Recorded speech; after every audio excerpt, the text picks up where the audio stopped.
Uh, Great to see you all this morning. Look, our leadership team had very much looked. Let me just address the Elon controversy and tell you that I consider Elon a friend. He's obviously brilliant. I just told you we credit him with all the big changes with Doge and everything else. It's curious to me what happened this week, and I mean, full disclosure, Elon and I had a great conversation, about a half-hour long talk on Monday this week. Monday morning, and we talked about the big beautiful bill, because I think he was trying to make a joke a couple of days earlier. It can't be big and beautiful, and I started the conversation. Oh yes, it can, my friend. It's very beautiful. So we talked about all the record level of savings.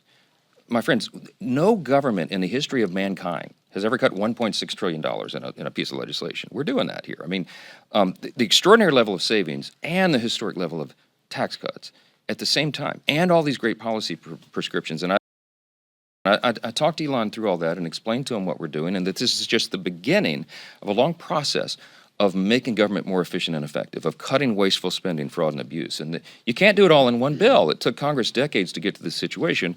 It's going to take us a little while to get out of it, but we have a very specific plan to do that. And Elon was encouraged by that conversation. It was a very friendly, very fruitful conversation together. And he and I talked about the midterm elections, and he said, well, I'm going to help. We got to make sure that the Republicans keep the House majority. We can't have the president impeached, which is what the Democrats would do on day one, as we all well know. And we've got to continue this. The Trump administration needs 4 years to do all this reform, not 2 years. Elon and I left on a great note. We were texting one another, happy texts, Monday.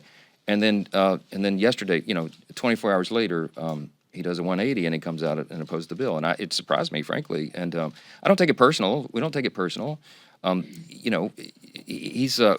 Policy differences are not personal.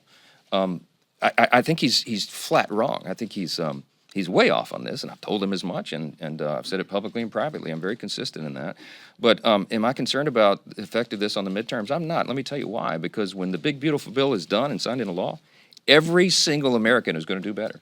This bill is geared for middle and working class Americans, and they are going to feel the effects of it, and they're going to feel it before the midterm elections. So I have no concern whatsoever. I'm absolutely convinced that we're going to win the midterms and grow the House majority, because we're delivering for the American people and fulfilling our campaign promises, and we'll see how that happens. Second, well, I'll tell you, I called Elon last night and he didn't answer, but I hope to talk to him today. I mean, it's not, it's very friendly, and we've laughed about our differences on policy before.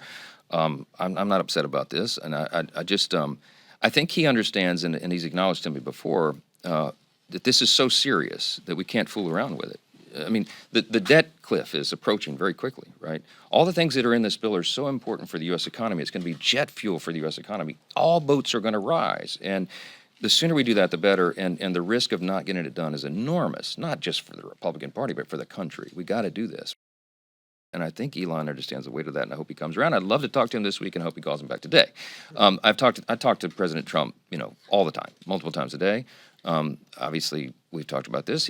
As you know, he's not delighted that Elon did a 180 on that. But look, I don't know what happened in 24 hours. Everybody can draw their own conclusions about that. Okay, but I look forward to talking to my friend about it again, and I'm not upset about it. All right, yeah.